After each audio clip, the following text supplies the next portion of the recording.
Yo me escucho.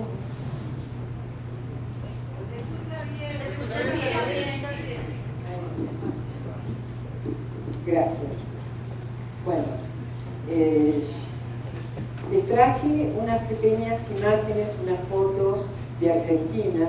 Muchas de ellas las tomé yo y dije, bueno, voy a empezar mi charla para no apabullarlos con tantas piezas dentarias y estructuras óseas con estas fotos. Espero que sean de su agrado.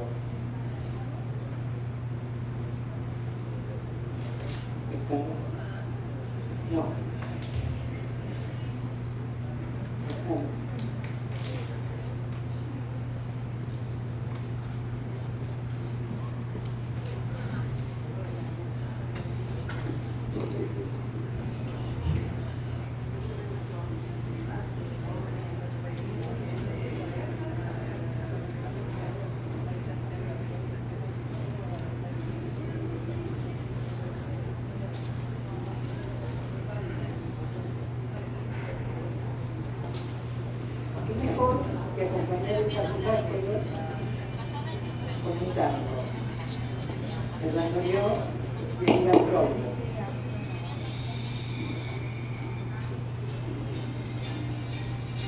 Son fotos emblemáticas para mí del país, el Teatro Colón.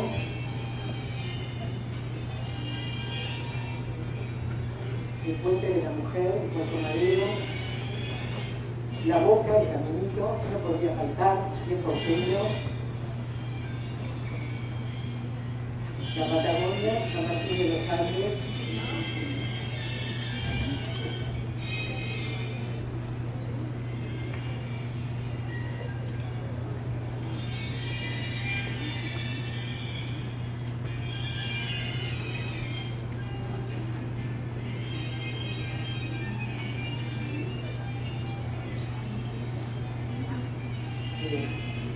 Salta.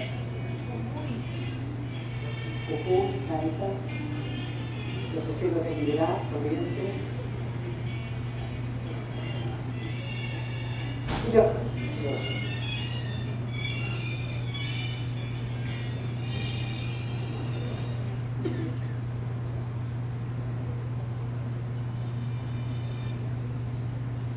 la zona de mar. Bueno.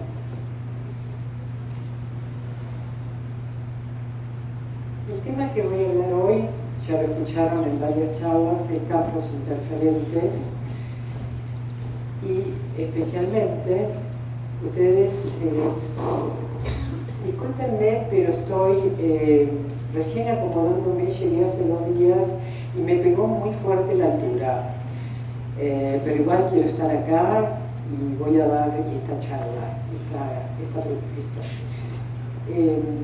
Voy a hablar de campos interferentes. Ustedes muy bien saben que los campos de interferencia producen una irritación neural que provoca cambios en los circuitos de autoorganización y por consiguiente problemas de salud. Sabemos que del 70 al 80% de los campos interferentes están localizados en el sistema estomatognático, o sea, en este sector del cuerpo.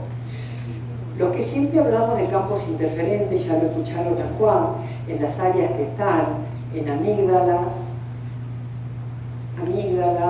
odontón, cicatrices, zona del trigémino, ATM. Eso es lo que siempre hablamos y decimos dónde están ubicados los campos de interferentes. Lo que yo les voy a presentar es las alteraciones de las estructuras óseas que también figuran como campos interferentes, produciendo problemas de salud. Alteraciones en las estructuras óseas. Bueno, voy a empezar, en esta presentación traje algunos casos clínicos, evidencia clínica y también evidencia científica para mostrar que las estructuras de las alteraciones óseas funcionan como campos interferentes, produciendo alteraciones neurovegetativas muy importantes como son la respiración, la masticación y la deglución. Bueno, voy a empezar con este caso, una paciente adulta mayor, sexo femenino, presenta dolores físicos, se presenta con un diagnóstico de fibromialgia, se siente muy angustiada, había perdido un hijo hace 9 años y también tenía varios dientes manchados. Para el abordaje de los campos interferentes, yo utilizo 3 herramientas que para mí son muy importantes. La primera es la historia de vida. En esta etapa, en este segundo ciclo de ejercicio de mi profesión, la historia de vida para mí es muy importante. También es muy importante la interpretación de radiografías. No solamente la radiografía ortopantomografía, una ortopantomografía o radiografía panorámica, porque no vamos a tener ahí toda la información que necesitamos, fundamentalmente para la alteración de las estructuras óseas. Ahí necesitamos pedir una tele de perfil o una combin full face.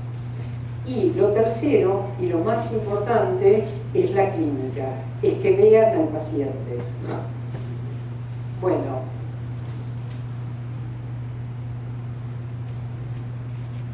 acá está la radiografía panorámica de esta paciente y sus campos interferentes. Claramente se ven un resto radicular, un tratamiento de conducto con un proceso infeccioso, otro resto radicular y un tercer molar retenido.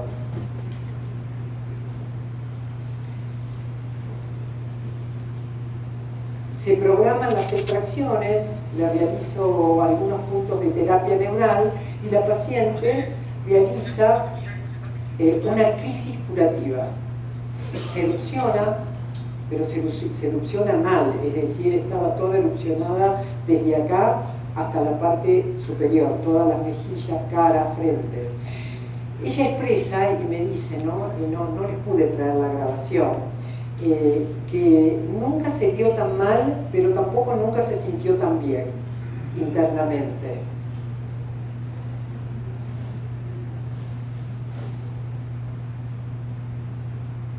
Vemos acá. Y acá ya empieza a esbozar una sonrisa, ¿no? Es impresionante cómo quedó su piel, es decir, hizo una desintoxicación y una crisis curativa bastante profunda. Es decir, este caso, ¿dónde están los campos interferentes? En un odontón y en un tercero retenido. Que no hay, sabemos que los terceros retenidos es un problema si no nos acompañamos con la lectura de una ortopantomografía, porque no lo vemos. Es decir, no hacen manifestaciones locales sino a distancia. Son los campos interferentes de naturaleza neural. ¿Hasta acá me siguen? Ok, qué bueno. Otro caso clínico que traigo para compartir con ustedes también es un adulto mayor, sexo femenino.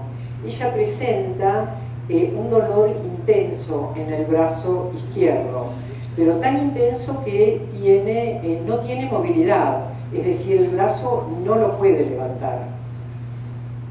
Está muy irritable y también había realizado tratamientos de kinesiología, había tomado analgésico, antiinflamatorio. Es una colega, es una amiga mía y es bastante reticente, ella sabe que yo hago terapia neural y cuál es mi mirada biológica, funcional y que realizo terapia neural, o sea, odontofocal. Estaba tan mal que me dijo, bueno, está bien, acepto. Me dice, haceme terapia neural. Vamos al consultorio. Acá ven la expresión de dolor que tiene y después de esa mágica, como dicen ustedes, el milagro, ¿no?, de la terapia neural, empieza a levantar el brazo. Ella sorprendida.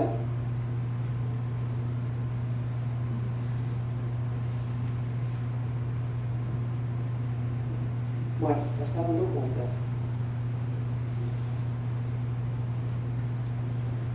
Disculpen, ¿eh?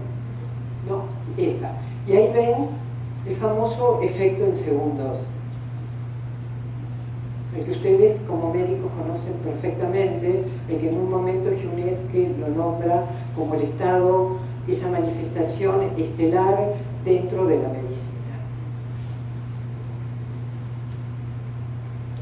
Entonces este es el fenómeno en C1, que ustedes como saben se manifiesta en la idea del todo y la enfermedad está situada lejos del todo. En este caso la historia de vida para mí fue sencilla, no es que sea una historia de vida sencilla, sino porque la conozco, porque es una colega, es una amiga y también compartimos y trabajamos en algunas situaciones juntas. Esta es la pantomografía de ella y realicé en esta zona, en la zona de ATM. Ustedes saben perfectamente que el premolar superior está íntimamente relacionado con la articulación del hombro. Bueno, ¿cuánto tiempo pasó? ¿Alguien me avisa del tiempo?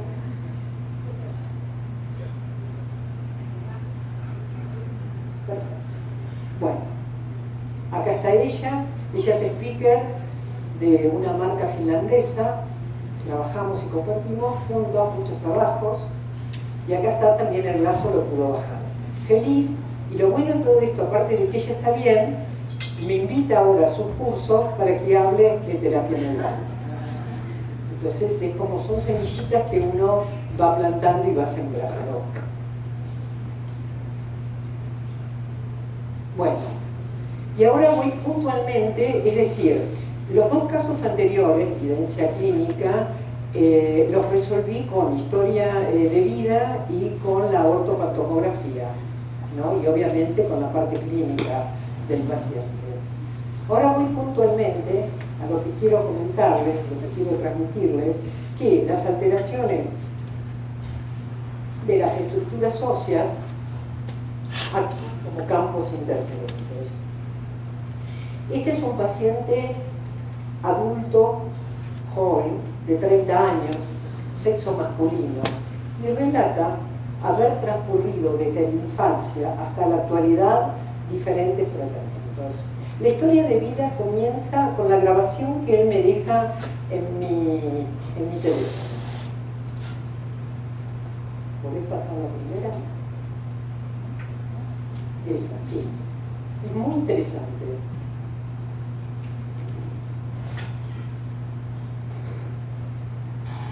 Hola Isabel, te mando audio que me resulta más fácil. Básicamente desde pequeño, yo tengo 30 años y desde pequeño estoy yendo de profesional en profesional y la verdad que siempre me quedo con un sabor bastante amargo y es como que siempre me toca volver al dentista, siempre tengo que hacer alguna consulta, me aparecen caries y nunca sé el motivo. Yo sé que hay motivo, pero nadie me lo puede explicar y bueno, me recomendaron varias veces con usted, yo en su momento le había hablado en el 2021 y ahora me volvieron a pasar su contacto, así que me gustaría si se puede hacer una consulta. Justo ahora me hice una Conibin para terminar de cerrar, nada, a ver si está todo bien, pero bueno, básicamente eso. Sí, el siguiente.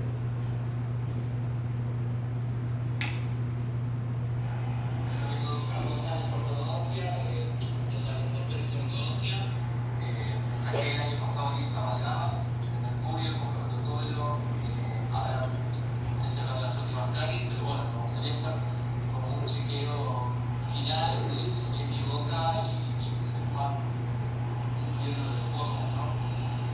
También pueda escuchar respuestas, básicamente. Bueno, él cuando viene a la consulta se presenta como artista y como fotógrafo. Y me comenta que él, como comenta ella en el audio, ¿no? Que él quiere avanzar pero que no puede, pero él sabe que le pasa algo. Y esto es un llamado de atención para todos nosotros, porque este paciente desde que nació hasta los 30 años lo vieron varios médicos, pediatras, neonatólogos, médicos clínicos, y también odontólogos y también ortodoncistas, porque él dice que tuvo 2 tratamientos de ortodoncia. ¿Qué pasó? ¿Qué pasó? Ahora cuando vean la boca van a ver qué pasó. Y también qué no pasó.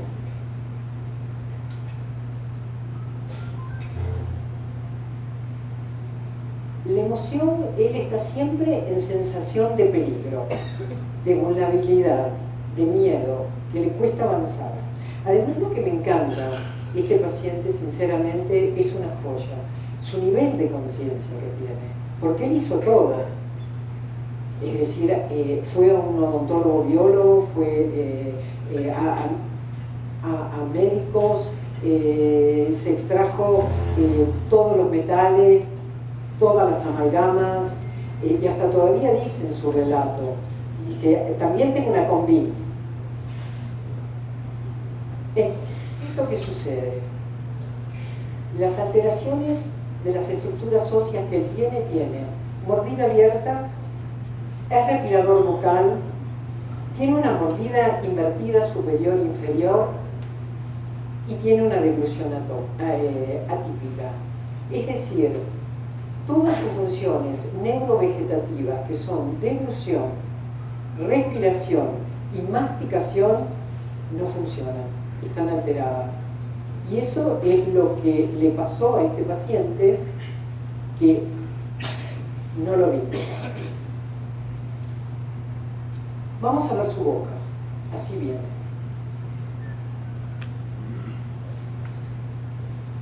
Mordida abierta. Traduzco lo que es una mordida abierta, es esto, que ambos dientes, maxilar superior e inferior, no llegan a un contacto. Ustedes clínicamente lo pueden ver. Mirando la boca del paciente, le colocan un abreboca y ven si tiene alguna alteración de la estructura ósea. Y después, bueno, lo derivan. Mordidas invertidas. Esto es una mordida invertida, es decir, en vez de morder así, está mordiendo al revés. Eso altera la masticación. Y respirador bucal.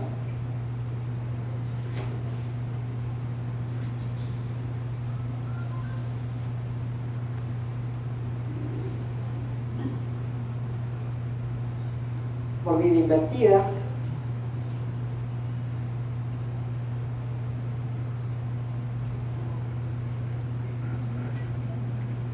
Mordida abierta. Imagínense ustedes todo el día, pónganse un dedo en la boca, respirando, masticando y tragando.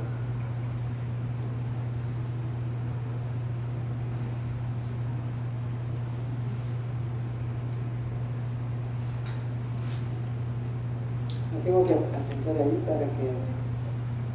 Bueno, estas son las imágenes de la boca de él. Entonces, ¿qué alteraciones tenemos? La respiración, la deglución y la salivación, que son alteraciones de las estructuras óseas. Esto que les estoy comentando no es nuevo, ya ustedes por ahí lo escucharon al doctor Pierre Robin. Pierre Robin, él habla del confluente vital funcional. Pierre Robin es un médico, cirujano, estomatólogo francés de hace más de 120 años. Es decir, si acá estamos haciendo un homenaje a la terapia neural, esto que yo le estoy comentando ya está en los libros. Yo después les traje unas imágenes para que vean cómo describe, con qué claridad Pierre Robin describe el confluente funcional facial. Y él decía lo que yo les expliqué del sistema estomatornático, que está delimitado por la mandíbula, las cervicales, el maxilar superior y el cráneo, de los cuales 2 son movibles, que es la mandíbula y las cervicales. Entonces, él ya decía que ese confluente vital funcional era muy importante mantenerlo, lo que nosotros llamamos vía aérea, pero a mí me gusta más llamarlo así, confluente vital funcional. Y él decía la importancia que tenía con la irrigación del cerebro. Por eso cuando tienen respiración bucal y deglución atípica, son características que repiten así de ser. Bueno, como me siento yo ahora que no puedo respirar bien, que me canso, que me cuesta avanzar. Bueno, ellos están así, este paciente estuvo así 30 años. Entonces, nosotros sabemos que la respiración tiene que ser nasal. El aire tiene que entrar por la nariz, purificarse, pasar todos los tejidos, toda la estructura nasal, la nasofaringe, la orofaringe, hasta llegar al tejido linfoide, que esa sería la última etapa donde se purifica el aire antes de entrar a los pulmones. Gracias. ¿Qué pasa cuando un respirador es bucal? La primera barrera es el tejido linfoide. Ya está con su sistema inmunológico disminuido. ¿Qué sucede cuando el respirador... Ay, gracias. ¿Qué sucede cuando el respirador es bucal? No solo cómo afecta las funciones neurovegetativas, sino también su postura. Una postura clásica del respirador bucal es esta. Es que van con la cabeza hacia adelante. Es decir, el eje tendría que estar acá. Acuérdense que nosotros somos individuos bipedestados y estamos en lucha con toda la gravitación. Deglución atípica. ¿Cómo tiene que ser la deglución? Hagan la prueba de tragar saliva. ¿Dónde apoyan la lengua? En el paladar. Los pacientes que tienen deglución atípica, la deglución apoyan la lengua en el piso de la boca y constantemente, es decir, este es el piso de la boca, y constantemente con la lengua están empujando las piezas dentarias.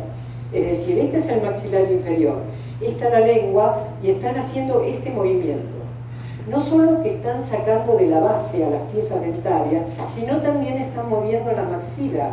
Producen este movimiento hacia abajo y hacia atrás. Y arrastran el hioide y también llegan a las cervicales. Es todo un tema postural. Es decir, la deglución atípica es lo que nosotros consideramos desde los desde que nacen hasta los 3 o 4 años. Hay una deglución que nosotros llamamos deglución infantil, que después hay una maduración, porque en esa etapa está la deglución con la succión, entonces la lengua sí va abajo, pero después se tiene que rever y tiene que llegar a una deglución donde la lengua quede apoyada en la bóveda del paladar. La salivación, bueno, si no hay saliva sabemos que es salud pura, es biología pura. Sin saliva no hay masticación, y si no hay masticación, obviamente que el primer paso de la masticación, ¿dónde empieza? En la boca. En la boca, lo mismo la deglución, es desde la boca, es el alimento, la boca, todo hasta que llega al estómago. Bueno, lo que les dije recién, que la forma biológica de purificar, bueno, nasofaringe, orofaringe, es todo el recorrido. Y si no, pasa directamente a la garganta, adenoides, amígdalas, y ahí ¿qué pasa? La lengua desciende. Voy a ir más rápido, así quiero mostrarles las imágenes. La saliva saben perfectamente que es salud pura, es biología pura, tiene un pH. Si está el paciente todo el tiempo con la boca abierta, es muy estresante. Están en simpaticotomía todo el tiempo. Están con la boca abierta, respirando, tragando, la lengua. Es muy complicada. Bueno, la saliva sabe perfectamente que ¿dónde empieza nuestra primera microbiota? En la boca, en la saliva. Sabemos también que es un zoológico, todas las bacterias y microorganismos que hay en la boca. Imagínense que si están con la boca abierta y están en estrés, están constantemente en un pH que ácido. Todo eso es todo lo que hay en esta parte, en este sistema estomatognático. Bueno, la masticación unilateral también afecta la respiración. Entonces, si todo esto produce una irritación neural que provoca cambio en los circuitos de autoorganización, por consiguiente también problemas de salud, como son funciones vitales, como ya lo decía Pierre Robin en el año 1917, es importante considerarlo como campo interferente o verlo. Así estaba el paciente y así está ahora. Impresionante su cambio, fue con esta mirada y con terapia neural, y lo acompañé con un aparato. A mí el tema ya de los aparatos no es lo más importante, sino llegar a esta solución. Si ustedes ven el cambio, esta es una mordida abierta, acá ya los dientes empiezan a ocluir, esta es una mordida invertida, el maxilar superior está por adentro del inferior y acá ya está mordiendo y masticando con más agua.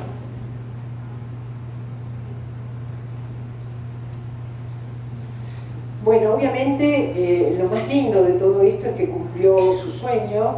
Esta foto yo la iba a presentar y le dije, estaba en Japón y cumplió su sueño, está en Japón realizándose como artista y como fotógrafo. Otro caso les traje, otra evidencia clínica. Esto ni necesitan una tele de perfil, se ve ya por la postura cómo está esta paciente. Nuevamente miramos, mordida abierta, respiración bucal. Bueno, acá cómo está, cómo quedó, en perfecta oclusión, está aprendiendo a respirar por la nariz y mejorando su deglución, obviamente. La deglución también es un acto vital.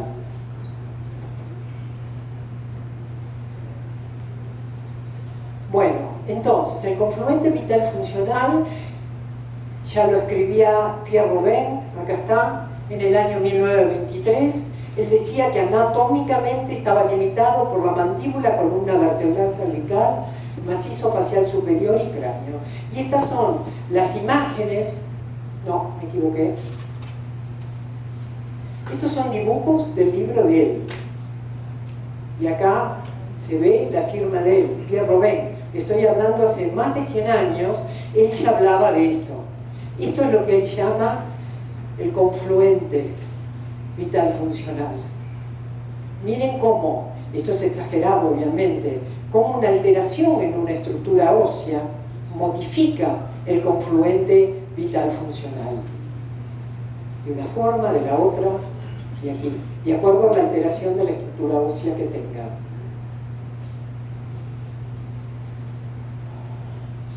Y así empieza. Después pasa esto. Esto tenemos que evitarlo. No hay que llegar a esta situación. Por lo menos verlo y tratar de evitarlo.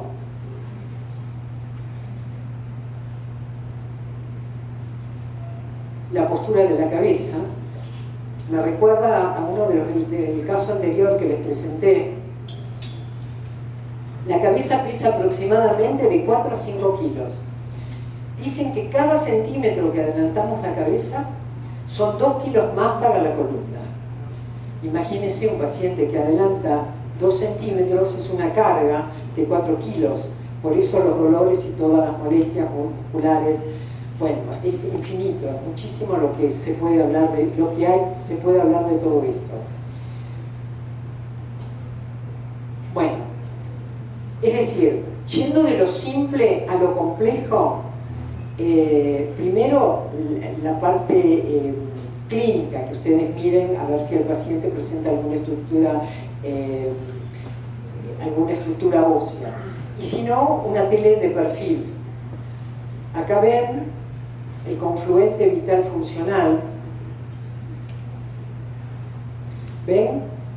La mordida abierta. Y cómo está el confluente vital funcional. Y lo mismo acá. No, acá no. Tengo que acercarme para que... Ahí está. Bueno, miren este paciente, esta tele. Miren el confluente vital funcional de este paciente. Los dientes están así, los dientes inferiores. Me está marcando esto que hay una deglución atípica. Los dientes están así, empujando.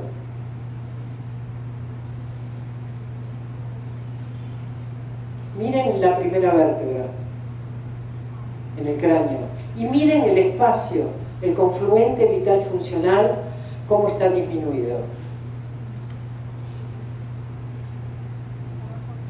Es tal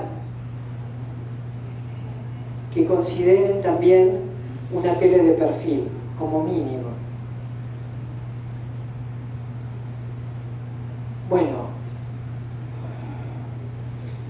este es otro caso con las mismas características de atípica, respiración bucal y problemas en la masticación.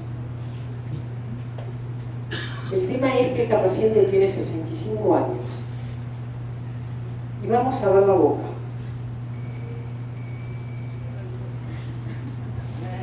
Mire la boca, ya termino.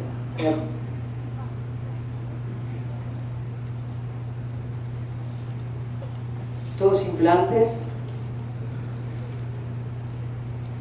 La paciente se está tratando, obviamente se estaba haciendo terapia neural en otro lugar y yo atiendo a sus 3 hijas y las 3 hijas le dijeron: mamá, anda a ver la Isa, a ver qué puede hacer. Obviamente, ¿qué pasa acá? Ella está con una deglución atípica y miren estas piezas dentarias, están atadas porque si le sacan este alambre los pierde. Esta es la fuerza de la lengua. Entonces, yo me pregunto, ¿qué pasó y qué no pasó? Y esto, espérate, me tengo que ir ahí para que... No. Ahí. Esta es la pantomografía del paciente de 30 años. Y esta es la del paciente de 65 años. Qué diferencia, ¿no? Qué deterioro hay en esta boca, en la articulación, en todo. Acá prácticamente no hay hueso, estamos sin hueso, tratamientos de conducto, acá también, acá en la parte inferior, sin hueso. Estas piezas dentarias están prácticamente en el aire, están atadas, ¿ven? Esto es un alambre.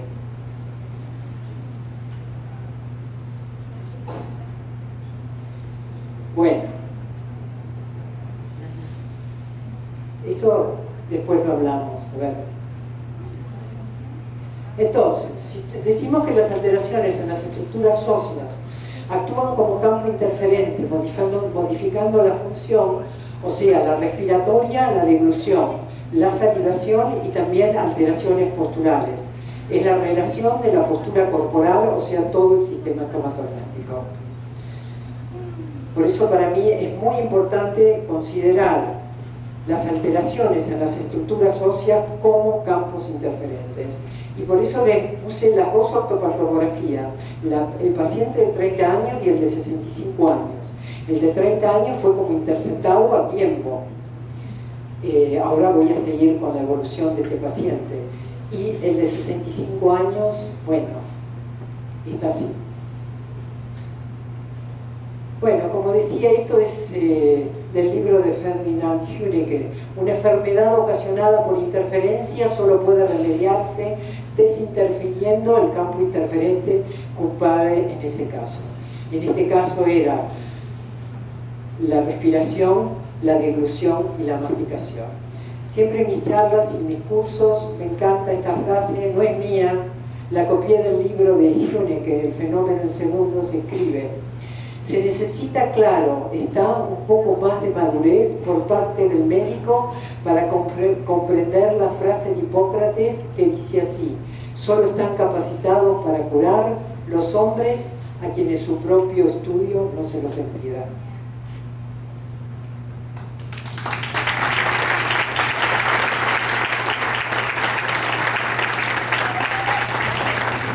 Muchas gracias.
Hola.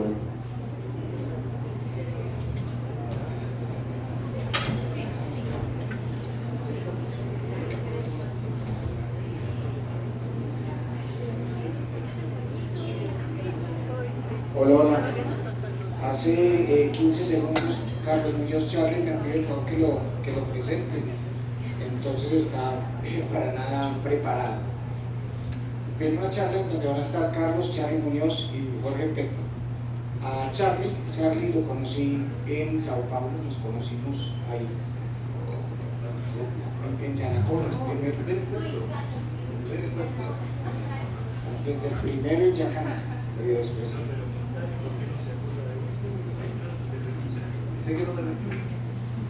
no me acuerdo de que yo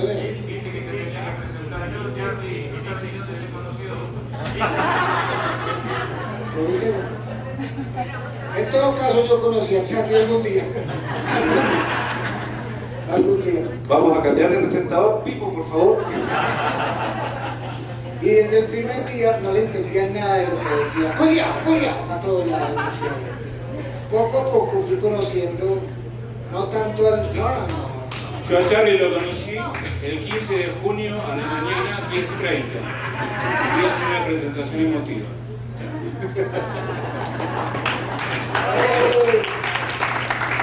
Como están viendo, es muy difícil presentar a Charlie. Yo les hablo del humano porque la parte profesional me imagino que lo hace muy bien y siempre le han dicho que lo hace bien. Pero en la parte humana he conocido un hombre que fue difícil de primero hacer amistad con él. Y poco a poco fue ablandándose y hemos llegado a tener conversaciones sobre la vida, sobre la muerte, sobre los hijos, sobre el amor. Hemos llorado juntos, hemos estado en procesos en donde nuestras madres murieron de manera muy sincrónica. Y más allá, como les digo, del personaje, les tengo que hablar de alguien que demuestra que la amistad es aquel que comprende los dolores que hay detrás de las sonrisas, y que aprenden también y que lo acompañan a uno en el silencio que hay detrás del dolor. Ese es Charly Muñoz, un hombre amigo, un hombre hermano, un hombre que lo da todo con tal de que los demás sientan amor. Ese es el hombre que los presento en este momento. Y al otro ya lo conocen, no voy a presentarlo. Desde que hicimos Yanaconas decían que habían dos Jorges, Jorge el bueno y el otro.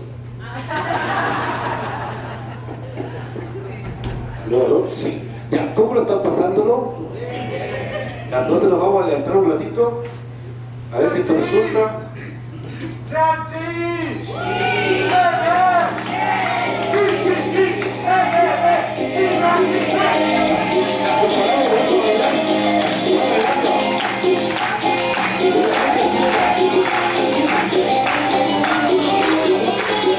Listo, vamos a partir entonces, porque esto es algo serio.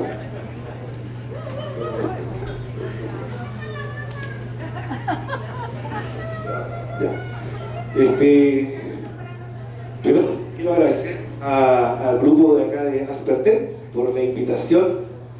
La verdad es que estar aquí frente a ustedes, frente a los maestros, uno como que se siente un poco nervioso.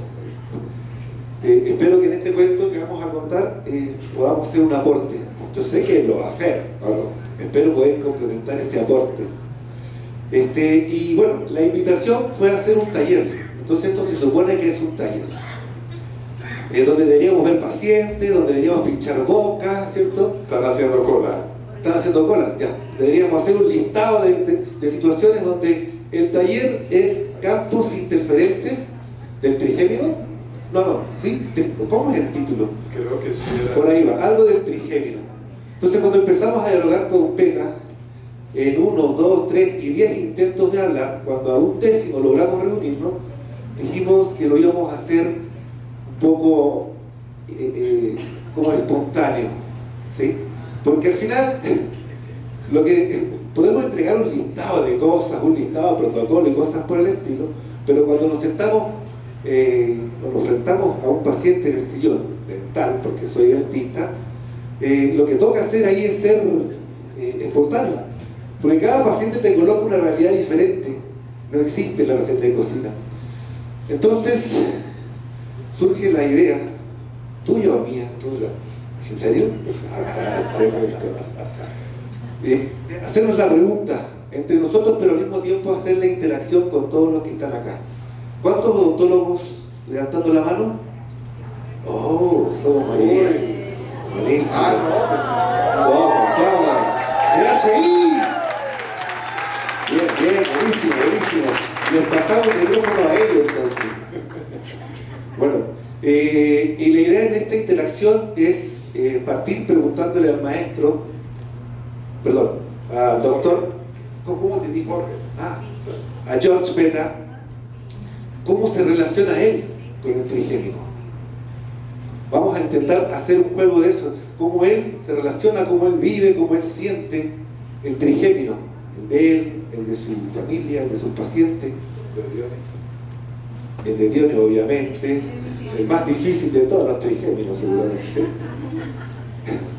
Y a ver qué pasa con eso, porque él nos va a contar su cuento, su experiencia, y a ver si yo puedo contar la mía, si es que me deja. Vamos a ver. Bueno. Para el taller también hay tiempo. ¿Y ya empezó? ¡Ay! Hablaste mucho. Bueno. ¿Ustedes me están viendo? ¿Este grupo me ve? ¿Este grupo me ve? ¿Este grupo también me está viendo? ¿No? ¿Y este grupo? Bueno. Ahora, segunda parte. Tóquense todos el labio superior. Listo. Todos se tocaron el labio superior. Ahora, todas y todos, dense unos golpecitos en los incisivos inferiores. 3, 4, 5. ¿Listo? Bueno. ténganlo ahí.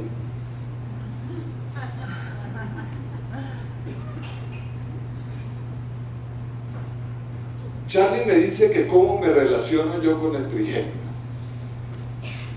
Yo no me relaciono con el, yo sé que no me relaciono con el trigémino desde ver al trigémino como un sistema nervioso, como una parte del sistema nervioso que inerva dientes. Yo sé que desde ahí no me relaciono con el trigémino.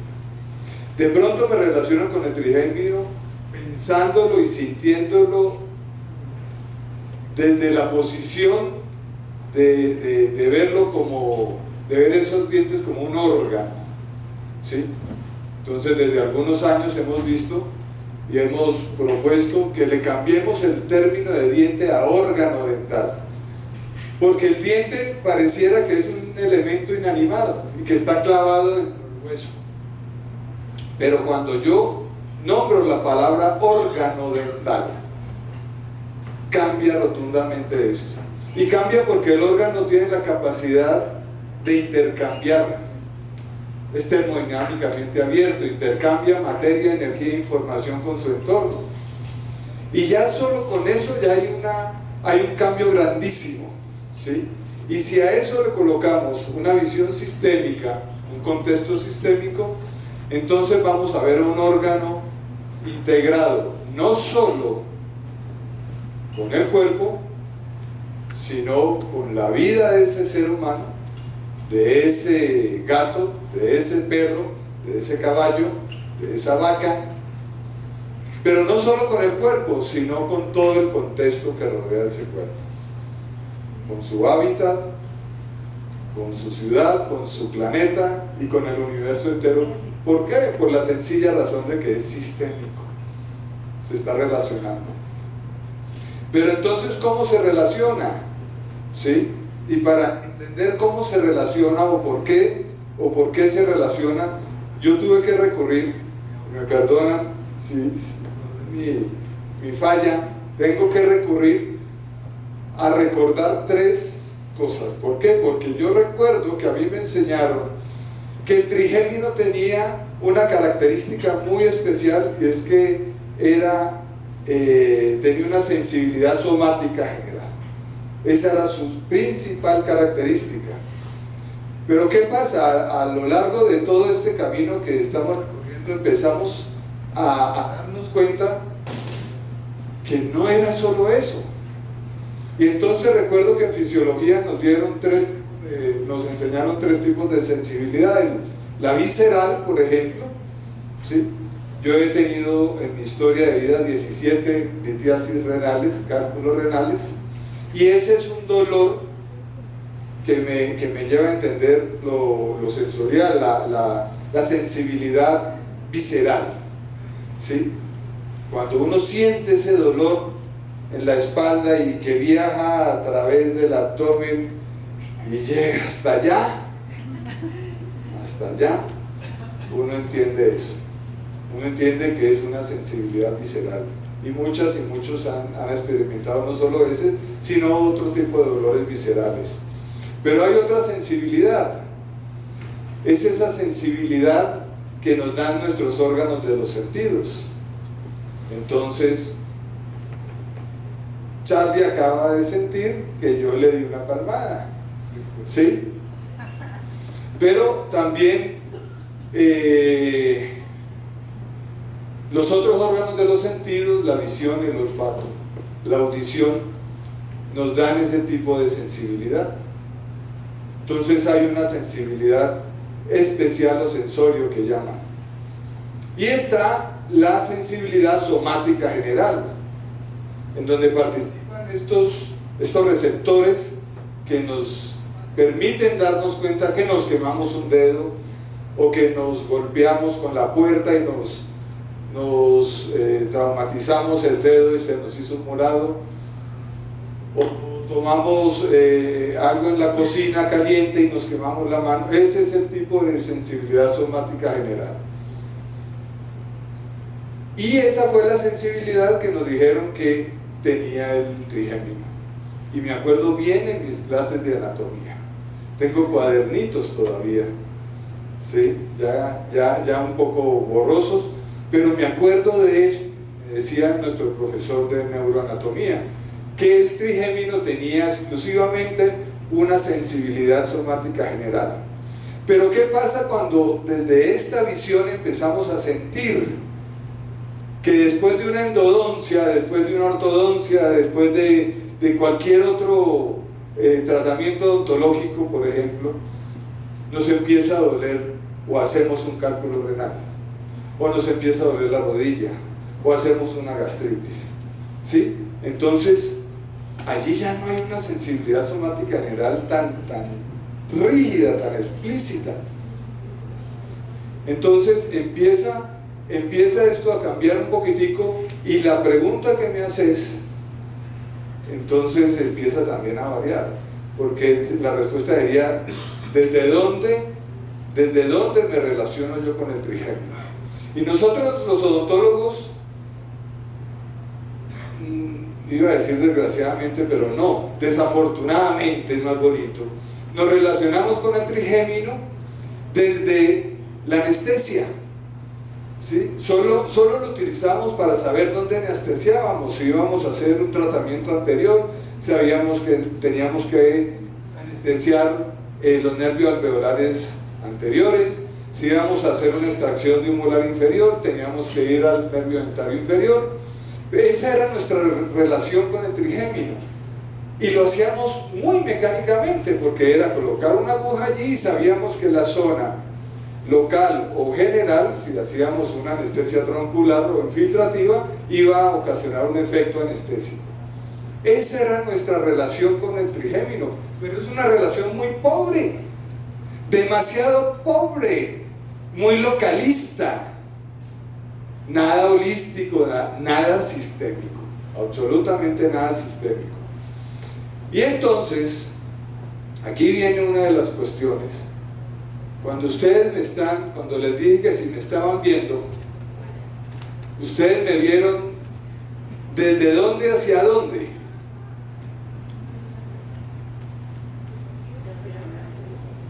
¿Ah? ¿Me vieron desde atrás hacia adelante o me vieron desde sus ojos hacia atrás? Te vimos de mis ojos a los tuyos, de frente a frente. ¿Me entienden? Ah. Si ustedes me están viendo, ¿hacia dónde va es decir, qué es lo que, cuando ustedes me ven, ustedes me están viendo así? Ay, me empiezo a interrogar. Es decir, si yo los estoy viendo a ustedes, yo los estoy viendo de allá hacia acá. ¿Sí me entienden? Es una bobada. Cuando yo les digo que se toquen el labio superior, el superior, la sensibilidad va de dónde hacia dónde. Desde lo que estoy tocando hacia algún otro lado. Y cuando yo me toco los dientes, ¿sí?, la sensibilidad va desde ese toque de los dientes hacia algún otro lado.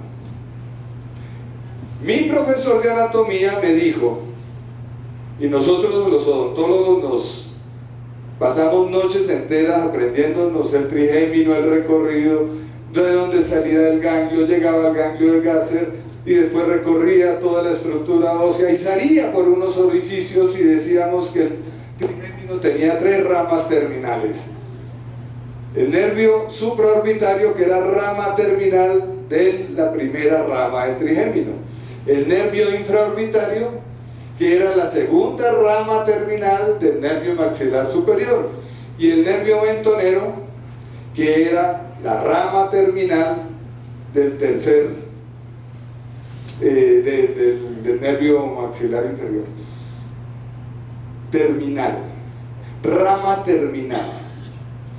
Pero cuando yo me toco el diente, no me lo estoy tocando desde el origen, sino que me lo estoy tocando desde acá. Cuando yo me toco el labio, no me lo estoy tocando desde el origen anatómico, sino que me lo estoy tocando desde aquí. Y cuando ustedes me ven, no me están viendo desde el origen, sino que me están viendo desde aquí. ¿Sí me entienden eso? ¿Sí? Entonces, no sé si yo estoy muy equivocado, pero yo creería que no son ramas terminales, al contrario, el trigémino no termina en el nervio supraorbitario. La primera rama del trigémino, el oftálmico, no termina en el nervio supraorbitario, inicia en el nervio supraorbitario, inicia la segunda rama en el infraorbitario e inicia la tercera rama en el mentoneo. No termina, inicia, no sale, entra. Una cosa es meter y otra cosa es sacar.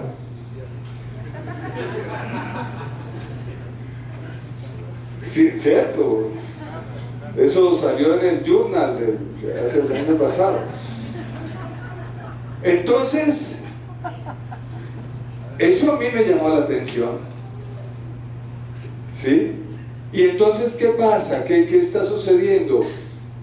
Está la primera rama del trigémino y recibe sensibilidad que va... Uy, esto se le está acabando la batería, por eso no le iba a prestar. Y llega a la... Gracias.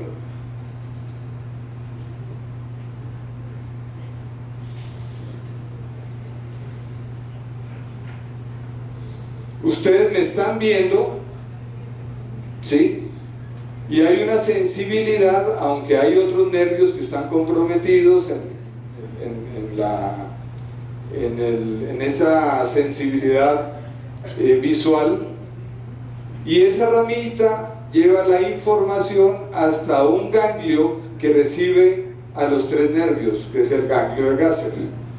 Y ese ganglio de Gasser emite información a este núcleo, que es el núcleo trigeminal, y ese núcleo trigeminal lleva información por vía aferente a corteza. ¿Sí? Allá se procesa, se codifica el mensaje, y ese mensaje se devuelve y ustedes me ven. ¿Sí? ¿Entienden lo que está pasando con ese resultado de lo que se está experimentando en ese momento? Entonces, ¿cómo me relaciono yo desde el trigémino? No me relaciono de esa manera como nos enseñaron a nosotros la anatomía, sino que me relaciono con un trigémino mucho más activo, ¿sí? Bueno, por lo que se trata. Dale la otra.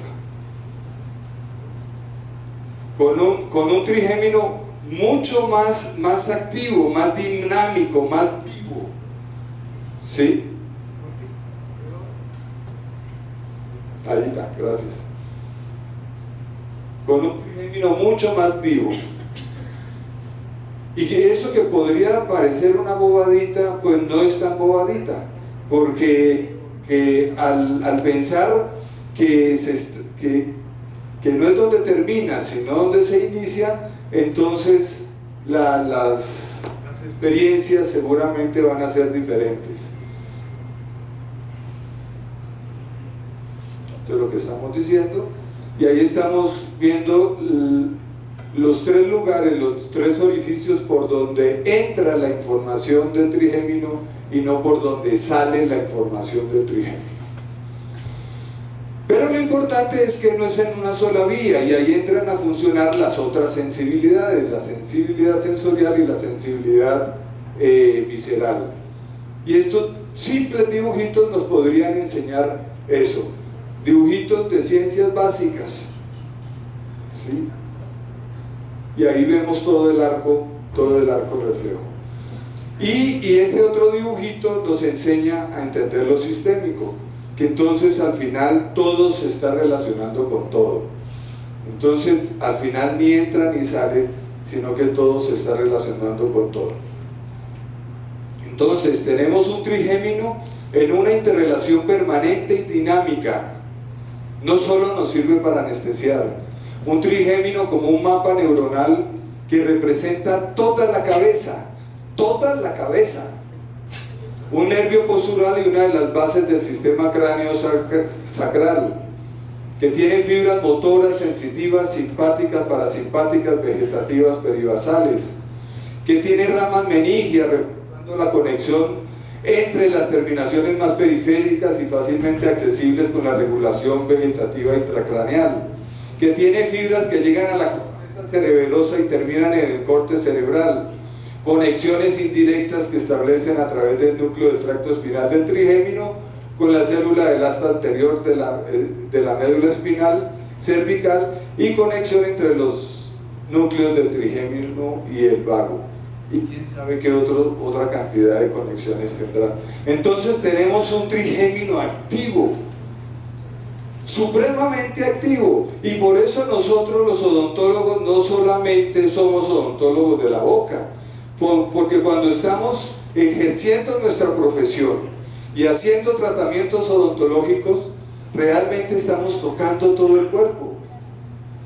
Pero como no es en una sola vía, sino que es en doble vía, también cuando estamos ejerciendo, cuando en medicina se está ejerciendo una acción terapéutica en cualquier otra parte del cuerpo, también hay unas vías que nos están llevando esa información a la boca, porque es bidireccional, es todo con todo al mismo tiempo. Entonces yo me pregunto, en algún momento, por ejemplo, es algo que te iba a preguntar hoy y con la conversación se me fue. Por ejemplo, cuando yo tengo un diente con endodoncia, yo, Jorge Peta, tuve una endodoncia que me hicieron en 1987. Cuando estaba en la universidad, el compañero necesitaba hacer una endodoncia para pasar el semestre y me hizo una endodoncia sin necesidad. Yo necesitaba unas amalgamas y le hice unas amalgamas a él también. Él sí las necesitaba. 1987, y en el 2008 hice un absceso periapical. ¿La endodoncia quedó mal hecha? No. Hubo algo en un momento de mi vida que hizo que ese punto débil se manifestara. ¿Sí? Entonces, si yo tengo, por ejemplo, por poner un ejemplo, un tratamiento de endodoncia que tiene una lesión periapical, es solamente, y la pregunta iba ahí, Juan, ¿es solamente un problema del diente? ¿O puede ser de pronto que haya una cicatriz de una cesárea, que haya un problema en algún otro lugar del cuerpo que la historia de vida nos puede decir, y que vaya y rebote esa información allá a un lugar débil del organismo? Es una posibilidad. Payán decía que nosotros teníamos una trampa, que era la aguja y cristales de brocaína, y que no nos diera pena preguntarle al cuerpo qué era capaz de hacer, y eso lo decía Peter Tosh. Entonces nosotros, mediante la historia de vida, podemos colocar un puntito en alguna parte del organismo y preguntarle si esa parte del organismo tiene una relación con ese órgano dental, porque estamos hablando de un órgano dental que está intercambiando materia, energía e información con su contexto. Entonces fíjense que el trigémino deja de ser ese elemento del sistema nervioso que nos sirve solamente para anestesiar.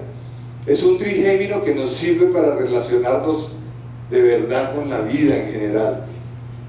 Entonces yo frente a ese trigémino, mis respetos, pero frente a él nada más, mis respetos no, frente a todo un sistema nervioso que está jugando un papel fundamental en la vida de un individuo. ¿Te gustó la respuesta? ¿Te gustó? ¿Le gustó la respuesta? ¿No, Camil? Entonces, como es un taller, la idea es empezar a intercambiar de pronto pues conceptos o preguntas o experiencias que hayan con ese trigémino, desde esa visión, desde esa visión. Dale. Préstame. Claro, de eso se trata, Juan. A mí me queda un minuto con 16 segundos. La pregunta de Jorge es clara, ¿no? ¿Quién no vio un tratamiento de conducto con un proceso periapical? Pero el problema es que no es un proceso emergente, o sea, el tratamiento, el proceso periapical puede comportarse como un proceso emergente ante algo que hizo el ser humano, por ejemplo, pero también sabemos que hay una irritación constante en el periápice de cada elemento dental que tiene un elemento dental. Entonces, la pregunta para mí es, tenga o no tenga un proceso periapical, todos los tratamientos de conductos son una irritación al sistema. Que el sistema se autoeco-organice para que eso no te cause una patología y no se comporte como un campo interferente es diferente, pero que es una irritación, siempre va a ser una irritación. Porque por lo mismo que alguien me preguntó, le digo, ¿qué pasa si yo te saco la vascularización y la inervación de cualquier parte de tu cuerpo? Se degrada, bueno, los dientes también. Y es que es una degradación, un proceso degenerativo que elimina toxinas, elimina esto y que por distintas situaciones genera una irritación del sistema nervioso, inmunológico, etc. Y por otro lado, hablando puntualmente de la terapia neural, justo en el terreno del trigémino, Adler y todos dicen que, Adler dice una cosa, que no es necesario que nosotros veamos una imagen para que sepamos que se comporta como un campo irritativo. Eso lo dice él. 2, que no hay necesidad, que no se hacen test de Funek, o sea, no se pone procaína para ver qué va a pasar con el resto del cuerpo, porque ya lo sabemos que es una irritación, siempre una irritación. ¿Cómo se comporta con el otro? O sea, con el otro, con yo, con el dueño. También dice la literatura que hay más del 50% de falsos negativos, o sea que no sé por qué, seguramente por algo que él debe haber visto, que hay muchos falsos negativos, entonces que no lo podemos descubrir o no podemos saber. Ahora, cada uno de nosotros vamos a tener nuestras relaciones y perdernos la posibilidad de preguntarle, yo no me la perdería. O sea, no porque diga Adler yo me perdería la oportunidad de decirlo, pero no lo tomaría a ninguna de las dos posturas como vive. O sea, si no me da negativo o si sí me da positivo. Bueno, justo terminé. Gracias, Juan. Claro. Es que yo con esto tengo la sensación... Más cerca, más cerquita. Es que yo con esto tengo la sensación que pasa un poco lo que yo veo lo que yo veo en la mañana. Perdón. Es que yo con esto tengo la sensación que pasa un poco lo que yo hablaba en la mañana, y es que cuando se mezclan niveles aparece lo que parece una incoherencia, pero es una paradoja. Y es que todo es cierto, lo que pasa es que no podemos comprenderlo junto a la vez. Todo está ahí a la vez, pero nuestra mente pensante no puede comprenderlo todo a la vez. Entonces, ¿cómo sería poder vivir con la sensación en el corazón de que, ostras, eso es cierto, eso es cierto, eso es cierto, y no entiende cómo puede ser cierto? Podemos vivir con esa sensación si no nos resulta un campo interferente, porque a veces la propia sensación puede ser un campo interferente para cada uno y ponernos en simpaticotonía. Entonces, es que el mundo de los campos interferentes qué bonitos son los campos interferentes, ¿verdad? Porque fíjate tú que nos enseñan un montón, son un reto, o sea que si los miramos es que son bonitos, ¿verdad? Bueno, ya está. Claro. Y es que No, viene por aquí. por acá alguien iba a la Sandrita. Por favor, se colocan cerca el micrófono. Claro, cuando hablan del tema de la respuesta emocional, ¿no? De repente, si cambiamos un poco el ejemplo, me va a hacer más daño la culpa de comerme la torta de chocolate que la misma torta de chocolate, ¿no? Ahora, entendiendo yo, siendo odontóloga y bajo mi experiencia con los pacientes y mi corto tiempo de terapeuta neural y odontóloga neurofocal, es que las enfermedades son multifactoriales, ¿no? Y yo creo que miraría todo el contexto del paciente más cada parte del cuerpo del paciente, pero claro, para eso hay que entrenarse y no recurrir a la primera opción de quito estos dientes con endodoncia, ¿no? Entonces yo sí recurriría, a pesar de lo que dijo el doctor David hoy día, a la teoría del barril y eliminaría punto por punto cualquier campo interferente, no solamente bucal, ¿no? Y aparte lo que nos enseñó el doctor Luis Fernando antes de partir es que el dolor emocional tiene la misma vía que el dolor físico.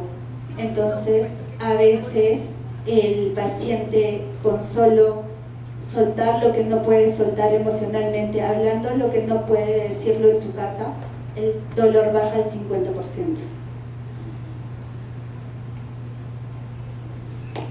¿Alguien más quiere aportar algo por acá? Sí.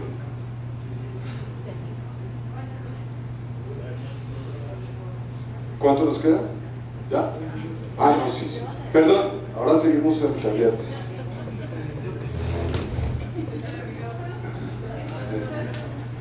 Yo sabía que me iba a costar hablar. Charlie, ¿y tú cómo te relacionas con el trigémino? Ya, a ver, pareciera que hubiera una confabulación en esto, porque la verdad es que no se prepara nada. Pero concuerdo en todo lo que dice Peta, y concuerdo en todo lo que dice Juan. Los dos tienen la razón, y puedo decir con certeza que los dos están equivocados. Porque de alguna forma también yo, tomando los dos datos de ellos, las dos experiencias de ellos, empiezo a hacer la mía. Y esa es la invitación de estos encuentros. Porque a la larga, aquí nadie termina teniendo la razón, sino que las experiencias de todos nos van aportando un poco la posibilidad de encarar esta incertidumbre, donde hay que, ¿cómo se llama?, improvisar frente a los pacientes. ¿Y cómo me relaciono yo con el trigémino? Bueno, yo intento dialogar con el trigémino.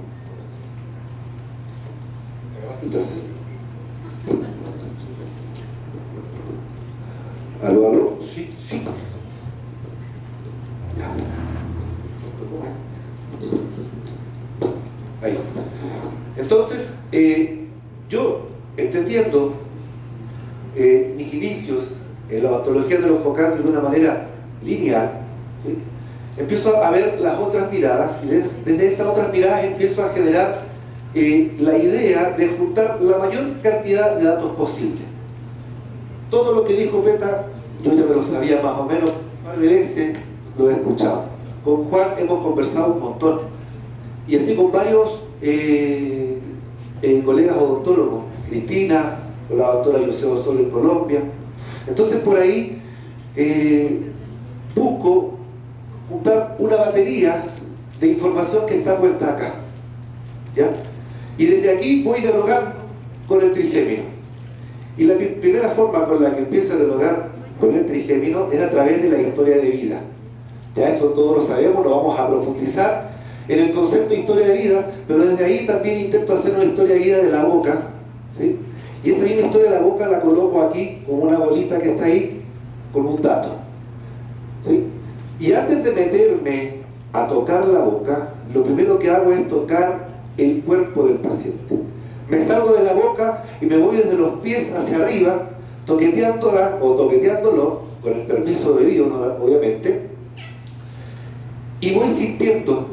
Y en ese sentir, la mayoría de las veces me voy dando cuenta que el paciente te va contando que un lado de su cuerpo responde en una forma más alterada que el otro.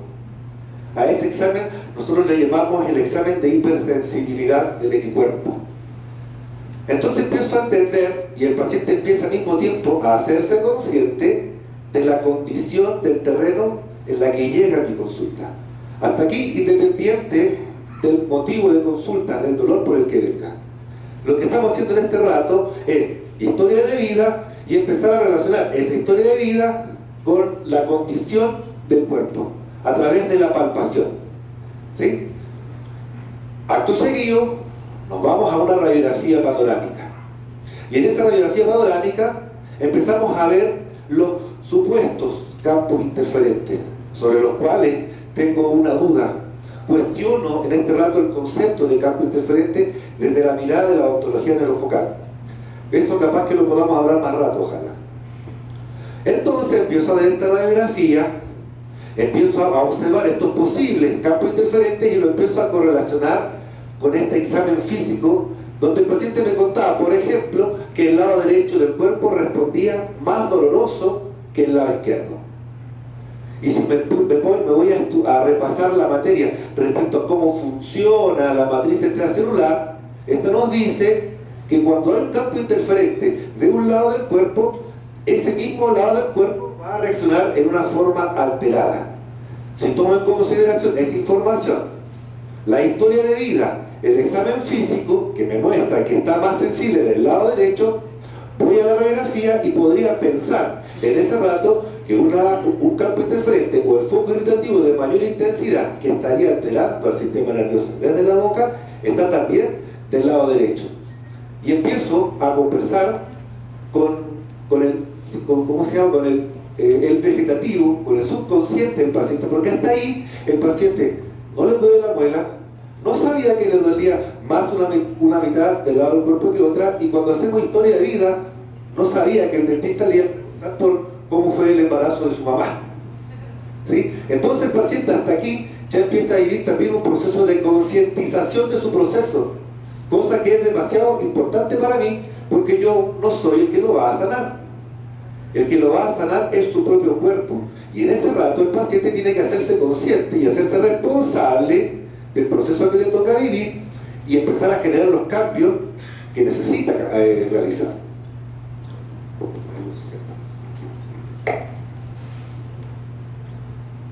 Perdón.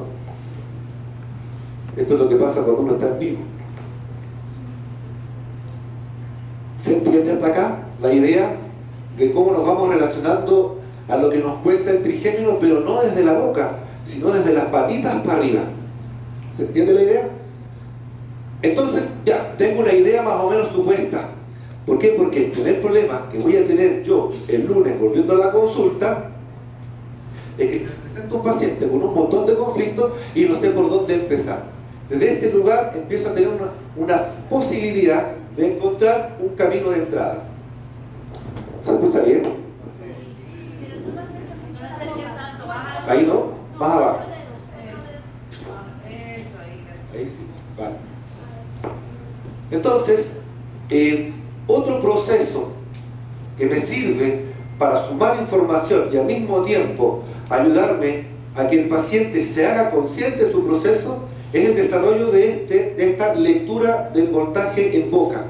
Y es que, si ustedes se han dado cuenta, la mayoría de las radiografías panorámicas que se han puesto como ejemplo, aparecen estructuras metálicas en la boca. ¿Se han dado cuenta de eso? Bien. Entonces, ¿qué hago? Empiezo a medir el voltaje en boca. Pero a esa lectura le empiezo a dar una razón, una lógica, relacionada también al examen físico, a la historia de vida, a la radiografía panorámica. Esa lectura me da dos cosas, dos detalles importantes. Uno, me permite ver a mí el voltaje que está generando el diente, la amalgama, o comparar las diferentes amalgamas que hay en boca. Y segundo, le coloco la pantallita al paciente y esta persona empieza a hacer conciencia de que en su boca se está generando una corriente eléctrica que no debería existir. ¿Y cómo le hacemos entender? Porque le medimos el voltaje también al esmalte. Y en esa diferencia que el paciente observa en una pantallita, le puede parecer re lineal, pero lo es. Me permite a mí y al paciente empezar a trabajar ya juntos. ¿Sí? Y el paciente empieza desde ahí a entender que su boca está relacionada con su cuerpo. ¿Sí?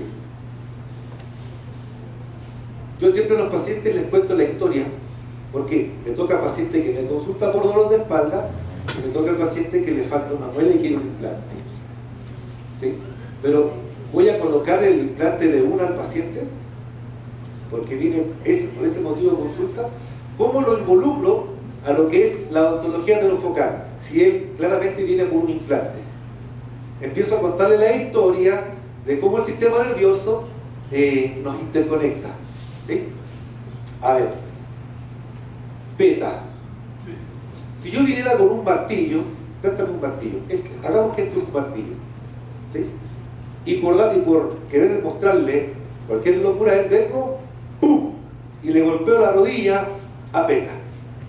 Lo más seguro es que PETA se agarre la rodilla de dolor y acto seguido sus ojos se empiecen a lagrimear. Entonces yo le pregunto al paciente, te acabo de colocar un impulso físico en la rodilla y estoy viendo una respuesta física a distancia. ¿Sí? Entonces desde ese lugar ya es posible empezar a pensar que si coloco un impulso en un diente, también puede haber una respuesta a distancia.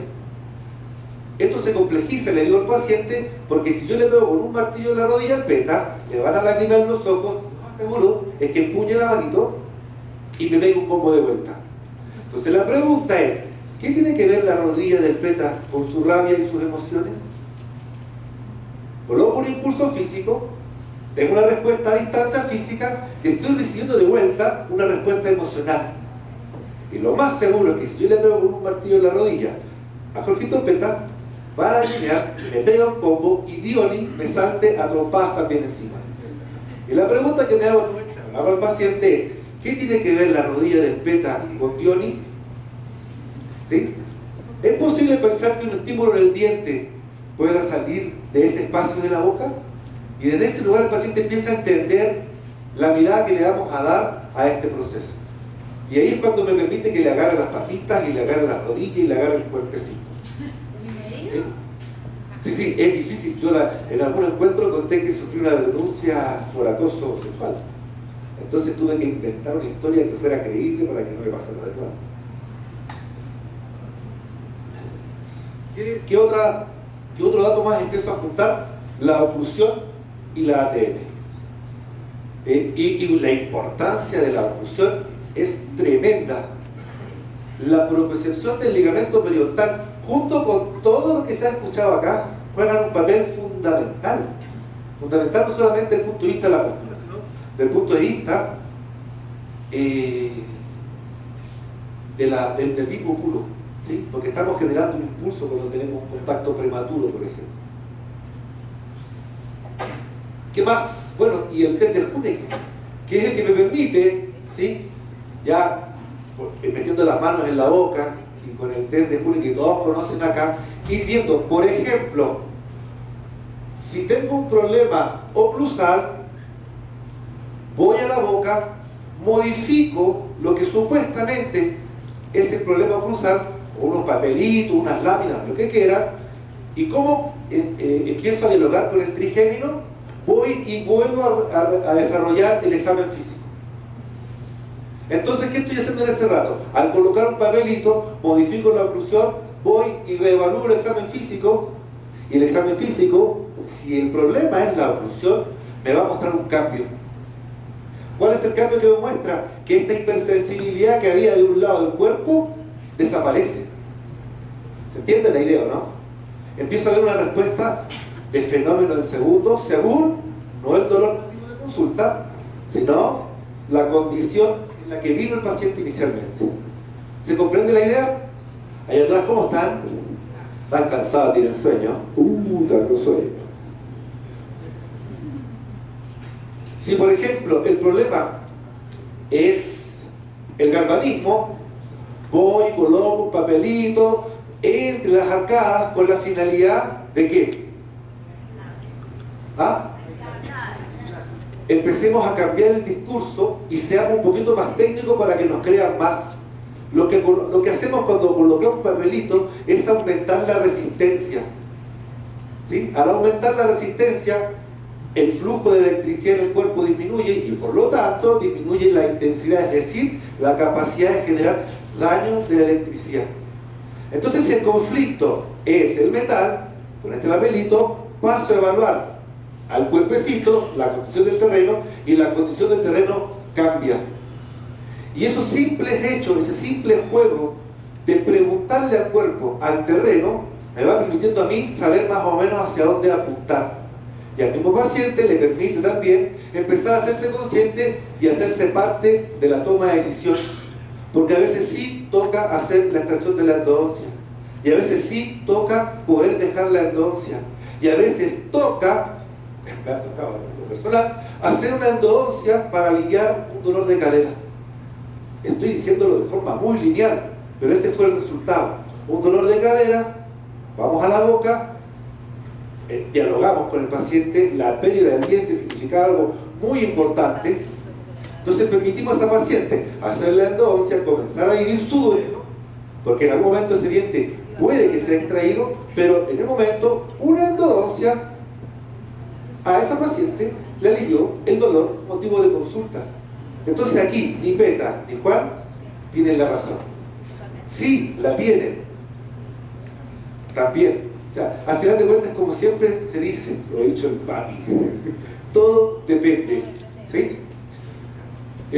Bueno, y lo mismo con el test de Huneke. Si es la cicatriz de la extracción de un tercer molar o cualquier diente, o si es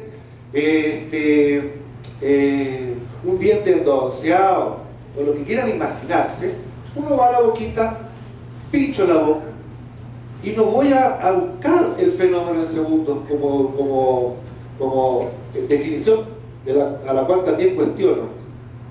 Voy a un fenómeno en segundos según el examen físico con quien estoy dialogando, es decir, la condición del terreno. ¿Se entiende la idea? Y desde ese lugar, con todas esas baterías de información, yo voy intentando correlacionar. O sea, ya ni siquiera es cómo me relaciono yo con el trigémino, es cómo le ayudo al paciente a relacionarse al mismo con su propio trigémino. ¿Cómo? Sintiéndoselo el mismo y contándomelo desde ahí.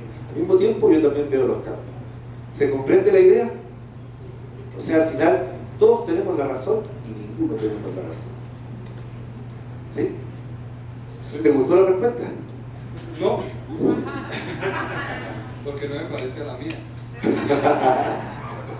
No, son diferentes formas en cómo uno se va relacionando con su día a día, con su cotidianidad y con todo. Solo que sí te tengo una pregunta. A ver, pero que no sea tan difícil. ¿Haces el test de Huneke para?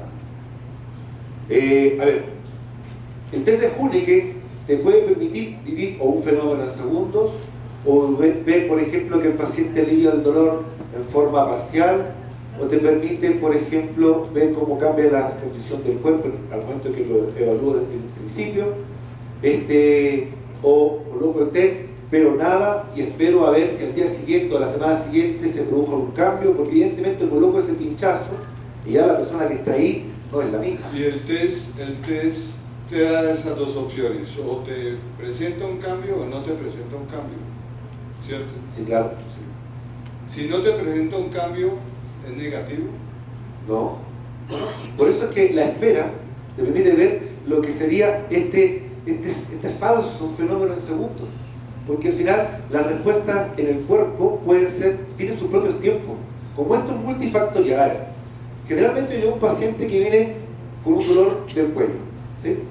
Ese dolor del cuello trae más encima la formación de puntos gatillo, malas posturas, etc. Entonces yo coloco algo, veo el motivo de consulta puede haber aliviado un 1, un 10, un 20, 30%, me da lo mismo, veo si el cuerpo cambia o no cambia y espero a ver. Porque los cambios pueden ser paulatinos. Y esos tiempos son los que uno tiene que esperar a ver, por eso a veces toca esperar. No apurarse por encontrar el campo interferente ahora o encontrarlos todos ahora. Viene en un mes. Una semana, 2 semanas, un mes. Y te dice, no pasó nada. Vamos a evaluar de nuevo. Y vamos a hacer historia de vida de nuevo. Porque es que allí en ese momento, si el test me indica que no hay un cambio, es cuando decimos que hay un 50% positivo y un 50% negativo. Cuando hacemos el test en boca, ¿cierto? Si yo pincho una cicatriz de cesárea y tampoco me da una respuesta, ¿qué me está indicando la cicatriz de cesárea? la terapia neural que hice en la cicatriz de cesárea. 50%. Es decir, voy a hacer la pregunta. ¿Es diferente hacer la pregunta con procaína desde la boca? ¿Es diferente hacerla en una cicatriz de cesárea? ¿Por qué aquí sí me da un 50% positivo y un 50% negativo y en la cicatriz de cesárea no me da sino el 100%? ¿Ah? En realidad eso lo estás diciendo tú. Eso es lo que ha dicho la terapia neural toda la vida. Ahí es donde quiero llegar. Y para mí, a mí se me hace que ahí seguimos siendo reduccionistas de la boca. Porque ¿por qué razón en la boca sí hay un 50 y 50? ¿Y por qué en una cicatriz de cesárea, en una rodilla, en cualquier otra parte del cuerpo que haga terapia neural, identificando un campo de interferencia, ahí sí no hay un 50-50? No te entiendo, Jorge. ¿No me entienden? No te comprendo.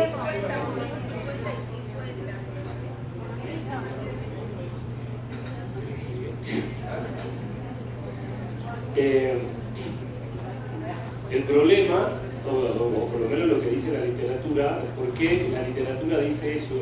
Porque cuando hablan de campo interferente en la cavidad oral, en el momento que lo desarrolla Adler, el junto a Füninger y todo esto, en la cavidad oral se referían a los campos interferentes. Porque una cosa es campo interferente, donde vos veas una relación directa con el motivo de la consulta, eso es una cosa. O sea, que se produzca un fenómeno en segundo y por eso es positivo o negativo. Pero lo que dicen que en la cavidad oral, porque cuando ellos hablan de campo interferente o campo irritativo, se refieren no a la emergencia, de algo, sino están hablando en la boca, casi siempre o siempre, lo leeríamos de vuelta, a algo que ya está causando una irritación, campo, un tratamiento de conducto, un perno de una corona o eso. Entonces, por eso que en el libro de Adler dice, por eso él aconseja no hacer test de Kühneger, porque no tiene sentido hacerlo, porque siempre causa una irritación. ¿Qué es diferente irritación a campo interferente? O sea, es una cuestión de intensidad. No, porque vos podés tener un campo irritativo, si le queremos decir, pero que no se comporte como campo interferente, que no hay porque la definición de campo interferente es si yo tengo una relación directa. Eso es un campo interferente.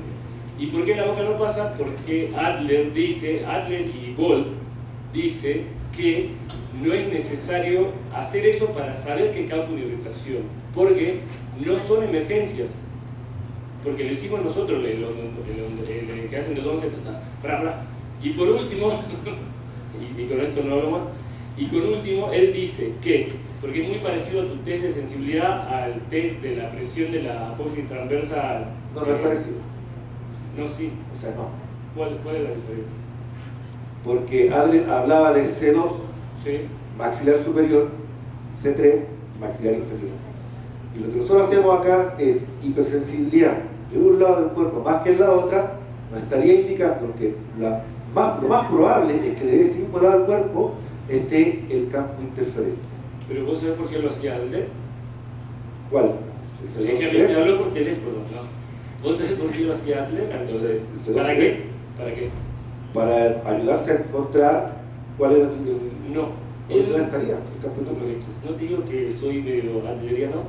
El señor Adler lo hacía para ver por dónde comenzar a eliminar los probables campos interferentes y producir la menor irritación posible en el coso. Y después dice, en el libro, pero él aconseja la eliminación total de las cargas irritativas en el mismo acto si es posible. Sí, claro, el tema es que, perfecto, estamos de acuerdo, el tema es cómo determinamos que, por ejemplo, entre una amalgama o dos amalgamas, 10 amalgamas, 2, 3 endóceas, terceros molares impactados, ¿cómo se llama? Un contacto prematuro. Voy a sacar todas las irritaciones, ¿cómo sé que todas son irritaciones? La idea de la evaluación física es permitirte evaluar y correlacionar, si, por ejemplo, un contacto prematuro está haciendo realmente en ese rato una irritación. Pero mira, yo estoy de acuerdo con vos porque hemos trabajado juntos y somos amigos y sé lo que me va a contestar. Pero lo que yo te quiero decir es que vos sabés, Charly, vos sabés que todos los metales son, o sea, al fin y al cabo lo vas a sacar todo. El tema es el cuánto. Yo solo Ese quería... es el tema, el cuánto. Vale ya.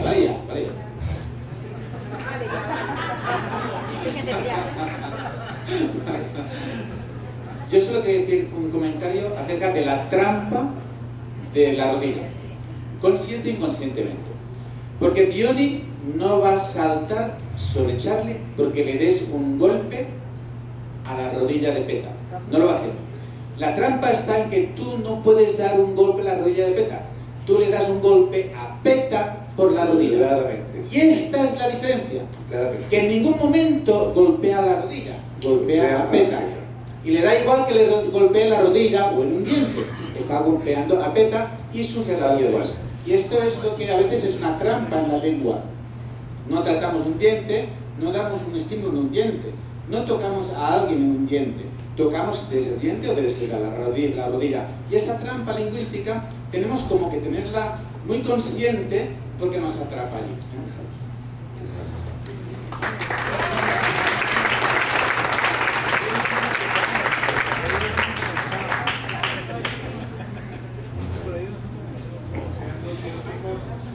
Vou falar em português, bem devagar. Quando se trata de sacar todos os dentes com endodontia, eu acho que a gente fere um grande princípio que é da individualidade. Do e se, talvez, depende. Então eu acho que cada um, não sou a favor de manter os dentes que estão irritando eternamente. Mas eu acho que cada indivíduo merece a chance de manter o órgão. Então, quantos canais, eu sou formada há 32 anos, quantos canais eu já fiz? Quantos tiveram insucesso? E depois da minha visão da neurofocal, eu vejo que muitos tiveram mais insucesso do que eu pensava. Porque a gente começa a olhar à distância. Mas quantos tiveram sucesso? Quantos eu fiz que tinha uma lesão enorme e não tem mais? O que aconteceu com esse foco irritativo? A pessoa não autorregulou também? Foi a técnica? Foi a energia? Foi o que eu troquei com ele? Foi a intenção que a pessoa também tinha de manter aquele dente? Então sempre eu acho que tem que ter o e se. Não condenar tudo, porque senão eu vou usar um protocolo. Protocolo. Teve pulpite, extração. Teve necrose, extração. E isso fere o primeiro princípio da terapia neural, que é de dar oportunidade para o organismo de se autorregular. Claro, fez aquilo, fez a endodontia e aquilo ali não teve uma boa resposta. Por isso que é importante que o odontólogo acompanhe o paciente no médio e no longo prazo. Não teve uma resposta local, não teve uma boa resposta sistêmica, ou tem alguma coisa que trouxe uma resposta que teve sucesso, isso já vai ser acordado e o dente vai ser extraído.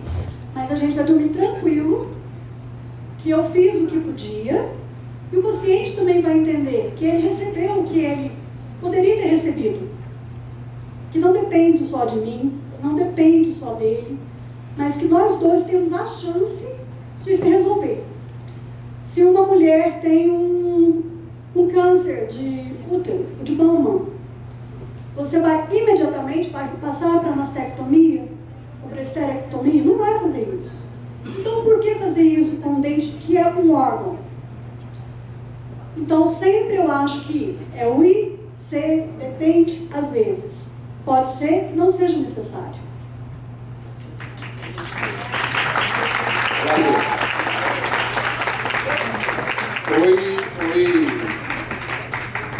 Hoy le oí algo muy hermoso a Juan, que se lo dije ahora, que Juan dijo algo muy importante, que él no sacaba procesos emergentes sino elementos de pronto no naturales que se habían puesto en ese organismo, ¿sí?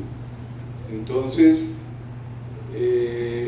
sí, no es arrasar, no es arrasar, es según la historia de vida de un ser humano que está, quién sabe con qué tantas dolencias, mirar esos elementos, cuáles son los que hay que trabajar y cuál es lo que no. La última intervención, que ya nos vamos.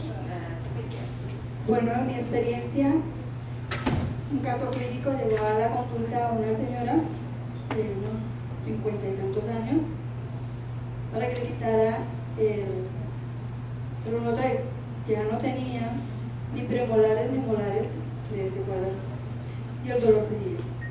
Y al parecer, por caries mínimas las habían quitado, con un dolor espantoso en la zona del trigémino. Hablando con ella, pues al parecer era un problema con el marido, terriblemente fatal. Esa tarde, que la atendía hasta uno mismo porque fue un caso muy crítico, hablando con ella, yo le dije, bueno señora, uno de mis profesores decía, no tenemos esas situaciones, o su marido cambia o usted cambia de marido. Así es. Y sí puse terapia neural, sí le hice en la zona de emociones, ¿verdad? En algunos puntos de emociones, la señora se fue muy, muy bien. 3 meses después volvió con una crisis, porque se había encontrado, ya una vecina la llamó, le dijo si quería saber dónde estaba su esposo. Ella la siguió, y en un bar su marido estaba con una nena sentada en su pierna. Volvió, yo le dije, bueno, ya usted sabe qué tiene que hacer. Me dijo, definitivo doctora, voy por el divorcio. Y nunca más volvió. No sé si se divorció, pero no volvió. Entonces, cierro con esto. Para mí, los dientes de mi paciente me dicen mucho. O sea, el cuerpo habla, claro que sí. Pero en una panorámica también logro entender muchas cosas cuando los dientes tienen algunas posiciones. Y logro entender cuando hay mucha tristeza, muchos sufrimientos. Y es posible llegar a ese trasfondo de ese paciente como un todo y poder ayudarle, no solo, como dije ayer, lidiando o liberando la situación de un diente, sino de todo su ser, que ese paciente de verdad regrese a casa de una forma diferente. Muchas gracias. Muy bien, muy bien.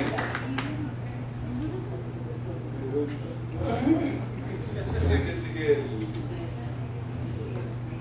hermano? ¿Cómo le fue, hermano? Yo creo que no se durmieron. No se durmieron. ¿Les gustó o no les gustó? Yo creo que sí. Tienen hambre. Tienen hambre. ¿Y qué queda por hacer? ¿Dónde está la organización?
La mesa redonda del día de hoy se traslada para el día de mañana a las 8:30 de la mañana. Si pueden observar, el programa del día de mañana inicia a 9 de la mañana. Vamos a iniciar 30 minutos antes. Y un pedido, por favor, les rogaría que en las mesitas algunos han traído tazas, vasitos. Por favor, recogerlos y dejarlos en la parte de atrás, ¿sí? Ya sean vasos o tazas. ¿De acuerdo? Gracias.